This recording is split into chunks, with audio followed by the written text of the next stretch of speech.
Hello everyone, कैसे हैं आप सब। स्वागत है आपका मेरे यूट्यूब चैनल पे। आज इस वीडियो में मैं आपसे डिस्कस करने वाला हूं कि ई कॉमर्स सेलर जो हैं वो अपना जीएसटी का रजिस्ट्रेशन घर बैठे कैसे करें। Step by step, start to end, पूरा प्रोसेस इस वीडियो में मैं आपको बताने वाला हूं। तो मेक श्योर कि आप वीडियो को पूरा देखिएगा, जिससे कि बिना किसी गलती के या फिर बिना किसी एरर के आप अपना जीएसटी का रजिस्ट्रेशन खुद से कर पाएँ। वीडियो स्टार्ट करें इससे पहले अगर आप चैनल पे नए हैं, चैनल को सब्सक्राइब कीजिए, बेल आइकन प्रेस कीजिए। बेल आइकन प्रेस करने के बाद आपको ऑल पे क्लिक करना है, ताकि जब भी मैं वीडियो को अपलोड करूं उसकी नोटिफिकेशंस आपको मिल सके और आप टैक्स से अपडेटेड रह सकें। तो आइए वीडियो को स्टार्ट करते हैं। आपको क्या करना है, जीएसटी के पोर्टल पे आ जाना है, जो कि है gst.gov.in। ठीक है, ये जीएसटी का वेबसाइट है। इस पे आपको आना है। आने के बाद यहाँ सर्विसेज का टैब दिखेगा, इस पे आपको क्लिक करना है। क्लिक करने के बाद न्यू रजिस्ट्रेशन पे आपको क्लिक कर देना है। ठीक है, जैसे आप न्यू रजिस्ट्रेशन पे क्लिक कर देंगे, यहाँ पे न्यू रजिस्ट्रेशन का टैब सिलेक्टेड आएगा। ठीक है, यहाँ पे एक और टैब दिखेगा, temporary reference number, TRN number. ठीक है, तो अगर आप न्यू रजिस्ट्रेशन कर देते हैं, करने के बाद एक टीआरएन नंबर जनरेट होता है। इसके बाद अगर फ्यूचर में कभी लॉगिन करना है या फिर आपने रजिस्ट्रेशन बीच में रोक दिया, वापस से लॉगिन करके रजिस्ट्रेशन को कंप्लीट करना है, तो टीआरएन नंबर सेलेक्ट करके आप रजिस्ट्रेशन को कंप्लीट कर सकते हैं। ठीक है, फिलहाल हम न्यू रजिस्ट्रेशन कर रहे हैं। यहाँ पे ऑप्शन आता है आई एम, और ड्रॉप डाउन पे सिलेक्ट करेंगे तो बहुत सारे ऑप्शन दिख जाते हैं। वहाँ पे रहेगा टैक्स पेयर, टैक्स कलेक्टर। ठीक है, तो आपको बेसिकली यहाँ पे टैक्स पेयर करके सिलेक्ट कर लेना है। ठीक है, इसके बाद आपको यहाँ पे अपना स्टेट सेलेक्ट करना है, डिस्ट्रिक्ट सेलेक्ट करना है। सेलेक्ट करने के बाद यहाँ पे एक इंपॉर्टेंट चीज आती है, legal name of the business. ठीक है, यहाँ पे लिखा हुआ है as mentioned in the PAN, मतलब पैन कार्ड पे जो नाम मेंशन है ना, आपको वो नाम लिखना है। जैसे कि अगर आप एक प्रोप्राइटर है, ठीक है, तो प्रोप्राइटर है तो आपका पैन कार्ड नंबर यहाँ पे डालना है, और पैन कार्ड नंबर पे आपका जो नाम है ना, वो नाम आपको यहाँ पे डालना है। ठीक है, अगर आप पार्टनरशिप फॉर्म है, एग्जाम्पल लेते हैं, तो पार्टनरशिप फॉर्म का यहाँ पे पैन कार्ड नंबर डालना है, और पार्टनरशिप फॉर्म का जो नाम रहेगा ना पैन कार्ड पे, वो नाम आपको यहाँ पे डालना है। ठीक है, आई होप आपको क्लियर हो गया होगा। इसके बाद आपको मेल आईडी डालना है, मोबाइल नंबर डालना है, क्योंकि दोनों पे ओटीपी आता है। इसके बाद आपको प्रोसीड पे क्लिक कर देना है। जैसे ही क्लिक करेंगे, अगर आपने जो पैन कार्ड नंबर डाला है उस पैन कार्ड नंबर पे ऑलरेडी जीएसटी रजिस्टर्ड है, तो यहाँ पे दिख जाएगा कि कितने रजिस्ट्रेशन लिए हुए हैं। ठीक है, अगर आपने लिए हैं तो कोई दिक्कत नहीं है, आप सीधा प्रोसीड पे क्लिक कर दीजिए। यहाँ पे ओटीपी आ जाएगा, मोबाइल पे, ईमेल आईडी पे, दोनों पे अलग अलग ओटीपी आता है। दोनों ओटीपी यहाँ पे डालना है, प्रोसीड पे क्लिक कर देना है। जैसे ही क्लिक करेंगे, जैसा कि मैंने बोला था, टेम्पररी रेफरेंस नंबर आपको रेडी हो जाता है, यहाँ पे मिल जाता है। ये नंबर आपको सेव करके रखना है, फ्यूचर में काम आता है। अगर आपने रजिस्ट्रेशन बीच में रोक दिया, ठीक है, तो वापस लॉगिन करने के लिए टीआरएन नंबर ही काम में आता है। ठीक है, आपको क्या करना है, प्रोसीड पे क्लिक करना है। क्लिक करने के बाद यहाँ पे देख लीजिए, सेकंड वाला ऑप्शन हमने सेलेक्ट कर लिया है, टेम्पररी रेफरेंस नंबर। यहाँ पे टीआरएन नंबर ऑटोमेटिकली आ जाता है, क्योंकि आपने प्रोसीड पे क्लिक किया है। तो अगर नहीं आता है बाई एनी चांस, तो टीआरएन नंबर आपने सेव करके रखा है, वो आपको यहाँ पे डालना है। कैप्चा डालना है, प्रोसीड पे क्लिक कर लेना है बेसिकली। वापस ओटीपी आएगा, मोबाइल पे भी, ईमेल पे भी, कोई एक ओटीपी डाल देना है यहाँ पे, और प्रोसीड पे क्लिक कर देना है। जैसे ही क्लिक करेंगे, यहाँ पे बेसिकली आपको देखने को मिल जाता है कि आपने एप्लीकेशन स्टार्ट कभी किया था और एप्लीकेशन का एक्सपायरी डेट कितना है। मतलब आपको टीआरएन नंबर मिल गया। टीआरएन नंबर मिलने के 15 दिन तक आपके पास ऑप्शन रहता है कि आप अपना रजिस्ट्रेशन कर लें। नहीं करते हैं तो ये टीआरएन एक्सपायर हो जाता है, आपको फिर से नया टीआरएन जनरेट करना पड़ता है। ठीक है, तो हम एक्शन पे जो बटन दिख रहा है, इस पर क्लिक करेंगे। जैसे ही क्लिक करेंगे, पूरा फॉर्म ओपन हो जाता है। ये सारे टैब्स बेसिकली हमको फिल करने हैं बिना किसी एरर के। यहाँ पे प्रोफाइल 0% है ना, तो लास्ट में पूरा 100% हो जाना चाहिए। ठीक है, तो यहाँ पे आपका लीगल नेम आ जाएगा। लीगल नेम कौन सा आएगा, जो पैन कार्ड पे था। ठीक है, पैन कार्ड नंबर आ जाएगा, डेट ऑफ पैन क्रिएशन आ जाएगा, मतलब डेट ऑफ बर्थ आ जाएगा बेसिकली पैन कार्ड पे जो रहता है। इसके बाद आता है ट्रेड नेम। मान लीजिए आपका नाम, तो जैसे मेरा नाम सत्य प्रकाश है, ठीक है, तो यहाँ पे सत्य प्रकाश आएगा, बट मेरा ट्रेड नेम क्या है, कॉमर्स वाले, तो यहाँ पे कॉमर्स वाले डालूंगा मैं। ठीक है, वैसे ही आपका नाम यहाँ पे दिख जाएगा। आपका ट्रेड नेम, बिजनेस का जो नाम है वो आपको यहाँ पे डालना है। इसके बाद आपको कॉन्स्टिट्यूशन ऑफ बिजनेस सेलेक्ट करना है, क्या प्रोप्राइटर है, पार्टनरशिप फॉर्म है, कंपनी है, वो आपको यहाँ पे ड्रॉप डाउन सेलेक्ट करके सेलेक्ट कर लेना। ठीक है, जैसा कि मैंने यहाँ पे प्रोप्राइटर सेलेक्ट कर लिया।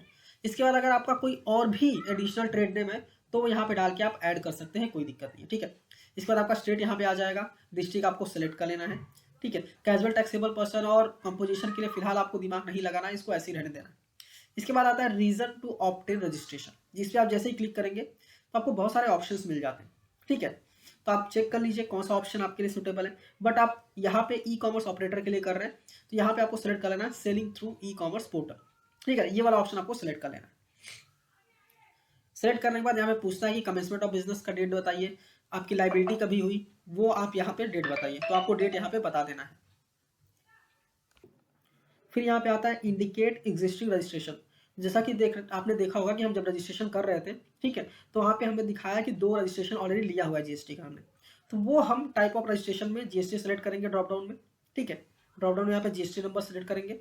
सेलेक्ट करने के बाद हम registration number, date of registration डालेंगे, ऐड कर देंगे। तो दोनों का ऐसे ऐड करके यहाँ पे दोनों हमने ऐड कर दिया, ठीक है। उसके बाद हम सेव एंड कंटिन्यू पे सीधा क्लिक कर देंगे। क्लिक करने के बाद अभी दूसरा ऑप्शन आ गया। पहला बिजनेस डिटेल हमने प्रॉपर्ली फिल कर दिया है। अब हम करेंगे प्रमोटर्स पार्टनर्स, जबकि प्रमोटर्स पार्टनर्स तो है नहीं हमारे केस में, हम तो प्रोप्राइटर है। तो डिटेल ऑफ प्रोप्राइटर डालना है, ठीक है। प्रोप्राइटर का डिटेल पूरा यहाँ पर डाल देना है। नेम वगैरह, नेम डालना है, date of birth, mobile number, email ID, male female वगैरह, ठीक है। डेजिग्नेशन यहाँ पे डाल देना है प्रोप्राइटर, ठीक है। यहाँ पे डेजिग्नेशन लिख देना प्रोप्राइटर। डील नंबर तो रहता नहीं है प्रोप्राइटर का, क्योंकि कंपनी नहीं है, ठीक है, ये कोई कंपनी नहीं है तो प्रोप्राइटरशिप है। उसके बाद पैन नंबर डालना है। इसके बाद एड्रेस यहाँ पे आप टाइप करके भी एड्रेस लोकेट कर सकते हैं, या फिर यहाँ पे पिन कोड डालेंगे तो सारी चीज़ें इनेबल हो जाती है और आप एड्रेस प्रॉपर्ली फिल कर पाएंगे, ठीक है। इसके बाद आता है फोटो अपलोड करने के लिए। तो प्रोप्राइटर का एक फोटो आपको चूज फाइल करके अपलोड कर देना है, ठीक है। आप फोटो अपलोड कर देना है। अपलोड करने के बाद ऑल्सो ऑथराइज सिग्नेटरी पे भी यस कर देना है। क्यों करना है? क्योंकि बेसिकली प्रोप्राइटर जो है वो अकेला पर्सन होता है, ठीक है। तो यहाँ पे सोचना नहीं है कि ऑथराइज सिग्नेटरी है या नहीं, क्योंकि अकेला पर्सन है तो वही ऑथराइज सिग्नेटरी होगा, तो यस कर देना है। इसके बाद आपको सेव एंड कंटिन्यू पे क्लिक कर देना है। जैसे ही क्लिक करेंगे यहाँ पे प्रोमोटर्स पार्टनर्स वाला टैब भी प्रॉपर्ली फिल कर दिया है हमने। फिर वापस आएगा ऑथराइज सिग्नेटरी वाला टैब। तो हमको सीधा ये जो प्राइमरी वाला है ना, यहाँ पे सीधा टिक करेंगे। जैसे ही टिक करेंगे सारी चीज़ें ऑटो फिल करके आ जाएंगी। हमको सीधा सिर्फ स्क्रॉल डाउन करना है और सेव एंड कंटिन्यू पे क्लिक कर देना है, ठीक है। अभी आपका एक सवाल आएगा कि सर आप प्रोप्राइटरशिप के लिए बता रहे हो, क्या होगा कि अगर पार्टनरशिप फॉर्म हो और वो ई कॉमर्स वाला बिजनेस कर रहा हो, ठीक है। तो पार्टनरशिप फॉर्म का रजिस्ट्रेशन कैसे करना है, कंपनी का जीएसटी रजिस्ट्रेशन कैसे करना है, वो आई बटन पे मैं लिंक कर दूंगा, आप जाके देख लीजिएगा, ठीक है। उसका वीडियो ऑलरेडी बनाया हुआ है। फिर यहाँ पे आता है नेक्स्ट टैब ऑथराइज रिप्रेजेंटेटिव। तो ये मोस्टली होता ही नहीं है, ठीक है। तो इसको नो ही रखने देना है और सेव एंड कंटिन्यू पे क्लिक कर देना है। फिर आता है प्रिंसिपल प्लेस ऑफ बिजनेस, मतलब प्लेस ऑफ बिजनेस आप बताइए। तो यहाँ पे आप टाइप करके भी लोकेट कर सकते हैं, नहीं तो सीधा आप स्क्रॉल डाउन करके नीचे आइए, पिन कोड डालिए और पूरा एड्रेस आप यहाँ पे डाल सकते हैं, ठीक है। इसके बाद आता है वार्ड सर्कल। ये वाला जो है बहुत इंपॉर्टेंट है, क्योंकि इसमें सबको डाउट आता है, ठीक है, कि क्या क्या चीज़ें सेलेक्ट करनी है। तो आपको क्या करना है, बेसिकली लिंक दिख रहा है ना, इस पर आपको क्लिक कर देना है। जैसे ही क्लिक करेंगे एक नया टैब ओपन हो जाएगा और यहाँ पे आपको सर्विसेज में जाना है। नो योर ज्यूरिडिक्शंस, ये वाला ऑप्शन है, इस पर आपको क्लिक करना है। सारे स्टेट दिख जाएंगे। आपका जो स्टेट है वो स्टेट आपको सेलेक्ट करना है। जैसे दिल्ली है तो मैं दिल्ली सेलेक्ट कर लेता हूँ, ठीक है। यहाँ पे जोन है, जोन पे मैं दिल्ली है, यहाँ पे भी सिलेक्ट कर लूंगा। इसके बाद पूछता है कि आप south Delhi, Delhi east, Delhi west कहाँ पे रहते हो। वैसे आपका जो स्टेट रहेगा उसके हिसाब से पूछेगा, ठीक है। तो मैं दिल्ली वेस्ट में रहता हूँ। या फिर आप यहाँ पे पिन कोड्स दिख जाएंगे। तो जो पिन कोड्स आपको दिखते हैं ना आपके वाले, उस पर आपको क्लिक कर देना है। जैसे ही क्लिक करेंगे फिर यहाँ पे पूछा जाएगा कौन से सिटी में है आप, ठीक है। तो वो आपको सेलेक्ट कर लेना है, ठीक है। उसके बाद फिर यहाँ पे रेंज भी दिख जाता है। तो ये जो एड्रेस दिया हुआ ना, जो एड्रेस आपके नज़दीक होगा वो रेंज बेसिकली आपका रेंज होगा, ठीक है। यहाँ पे रेंज पता चल गया आपको, स्टेट पता चल गया, जोन पता चल गया, कमिश्नरेट पता चल गया और डिवीजन पता चल गया, ठीक है। तो वही बेसिकली आपको यहाँ पे सारी चीज़ डालनी, कमिश्नरेट, डिवीजन, रेंज और वार्ड सर्कल, ठीक है। फिर यहाँ पे ऑफिस एड्रेस मतलब ईमेल आईडी, मोबाइल नंबर डालना है, ठीक है। स्क्रॉल डाउन करके नीचे आएंगे तो ये इंपॉर्टेंट है। यहाँ पे पूछा जाता है कि जो प्रीमाइसेस है उसका पोजीशन कैसा है, लीज्ड है, रेंटेड है, ओन्ड है, तो आपको डाल देना। मेरे केस में रेंटेड है तो मैं रेंटेड सेलेक्ट कर लूँगा और यहाँ पे मैं क्या करूँगा, रेंट एग्रीमेंट अपलोड कर दूंगा, ठीक है। रेंट एग्रीमेंट मैं यहाँ पे अपलोड कर दूंगा। यहाँ पे अपलोड कर दिया मैंने।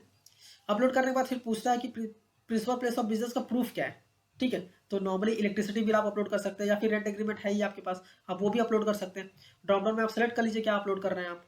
तो मैं इलेक्ट्रिसिटी बिल अपलोड कर रहा हूँ तो मैं ब्राउज करके अपलोड कर दूंगा इलेक्ट्रिसिटी बिल, ठीक है। यहाँ पे अपलोड कर दिया। इसके बाद पूछता है कि आपका बिजनेस की एक्टिविटी क्या है, ठीक है। तो आप रिटेल एक्टिविटी कर सकते हैं, होलसेल कर सकते हैं। तो आपकी जो एक्टिविटी है ना वो बेसिकली आपको दिखा रही है यहाँ, ठीक है। अगर फॉर एग्जांपल यहाँ पे नहीं आ रहा तो आप अदर स्पेसिफाई कर सकते हैं, अदर पे क्लिक करके स्पेसिफाई कर सकते हैं, ठीक है। इसके बाद आता है कि क्या आपके पास एडिशनल प्लेस ऑफ बिजनेस है क्या। अगर है तो यस कीजिए, नहीं है तो नो पे रहने दीजिए। अगर आप यस करेंगे तो आगे वाले टैब में आपको फिल करना पड़ेगा एड्रेस, नहीं है तो कोई दिक्कत नहीं है, आप सीधा सेव एंड कंटिन्यू पे क्लिक कर दीजिए। आपने बोला था नहीं है, इसलिए देखिए यहाँ पे कुछ भी नहीं आ रहा, ऐड का भी डिटेल्स नहीं आ रहा। अगर आपने यस किया होता तो यहाँ पे आप ऐड कर सकते थे। तो एडिशनल नहीं है तो हम सीधा कंटिन्यू पे क्लिक कर देंगे। फिर आता है गुड्स एंड सर्विसेज। तो आप कौन से गुड्स में डील करते हैं या फिर आप कौन से सर्विसेज में डील करते हैं, तो आप वो सर्विसेज का नाम भी डाल के यहाँ पे सर्च कर सकते हैं, ठीक है। कोड पता है तो कोड डाल के सर्च कीजिए, नाम पता है तो नाम डाल के सर्च कीजिए, ठीक है। जैसे फॉर एग्जाम्पल ब्रेड वगैरह है जो आप ऑनलाइन बेचते हैं, ठीक है। तो हालांकि ये सारी चीज़ें ऑनलाइन नहीं बेचते बहुत लोग, बट अगर आप बेच रहे हैं तो आपको क्या करना है, बेसिकली ब्रेड सर्च कीजिए। या फिर अगर प्लांट्स वगैरह आप बेच रहे हैं तो प्लांट्स आप यहाँ पे सिलेक्ट कर सकते हैं, ठीक है। तो वैसे आपको सिलेक्ट करके कर लेना है, ठीक है। टॉप 5 आप स्पेसिफाई कर सकते हैं, कोई दिक्कत नहीं है, ठीक है। उसके बाद आपको सेव एंड कंटिन्यू पे क्लिक कर देना है। जैसे क्लिक करेंगे स्टेट स्पेसिफिक इन्फॉर्मेशन है, ये उतना इंपॉर्टेंट नहीं है, तो सीधा आप सेव एंड कंटिन्यू पे क्लिक कर दीजिए। जैसे आप सेव एंड कंटिन्यू पे क्लिक करेंगे, नेक्स्ट आता है आधार ऑथेंटिकेशन, ठीक है। या आधार ऑथेंटिकेशन को आपको यहाँ पे बेसिकली यस करना है, ठीक है। सॉरी, आपको यहाँ पे यस कर देना है। यस करने के बाद आपको क्या बेसिकली करना है, यहाँ पे सिलेक्टेड आएगा, ये जो प्रोप्राइटर का नाम रहेगा वो यहाँ पे आ जाएगा। स्टेटस में आएगा कि ऑथेंटिकेशन आपको करना है, ठीक है। हम सीधा सेव एंड कंटिन्यू पे क्लिक करेंगे। क्लिक करने के बाद लास्ट वेरिफिकेशन पे आ गए हैं और आप यहाँ पे देखेंगे प्रोफाइल 100% कंप्लीट हो चुका है। तो यहाँ पे आपकी प्रोफाइल 100% कंप्लीट होनी चाहिए। अगर 100% कंप्लीट नहीं है, मतलब आप कुछ ना कुछ गलती करके आए हैं पिछले वाले टैब्स में, तो आपको वापस इस टैब को सारे टैब्स को प्रॉपर्ली चेक करना है, ठीक है। 100% कंप्लीट है, आप सीधा वेरिफिकेशन पे क्लिक कीजिए। यहाँ पे आपको सेलेक्ट करना है आपका नाम, प्लेस डालना है और उसके बाद आपको सबमिट विथ ईवीसी कर देना है।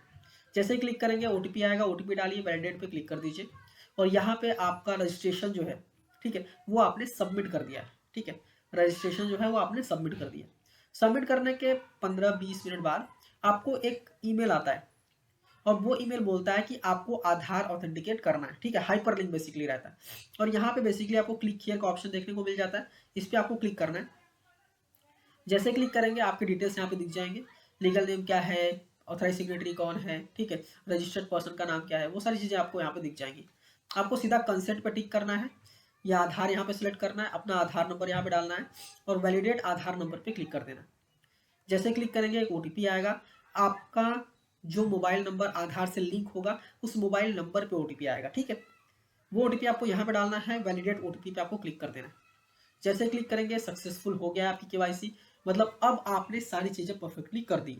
आपको ओके करना है, आपको एक मेल भी आ जाएगा कि आधार वेरीफाइड सक्सेसफुली, मतलब आपने अपनी तरफ से सारी चीज़ें कंप्लीट कर दी, ठीक है। अब ऑफिसर्स जो है वो आपका एप्लीकेशन चेक करेंगे। एप्लीकेशन में कोई प्रॉब्लम नहीं है तो सीधा सीधा आपको रजिस्ट्रेशन नंबर मिल जाएगा, बट अगर एप्लीकेशन में कोई प्रॉब्लम है तो वो आपको नोटिस वगैरह भेजेंगे कि आपने ये सारी चीज़ें नहीं दिखाई हैं तो आप उसको दिखाइए, ठीक है। आई होप आपको ये क्लियर हो गया होगा। इसके बाद अगर आपको ट्रैक करना है तो कैसे ट्रैक करना है, वापस जीएसटी की वेबसाइट पे आना है, सर्विसेज में जाना है, ट्रैक एप्लीकेशन स्टेटस पे आपको क्लिक करना है।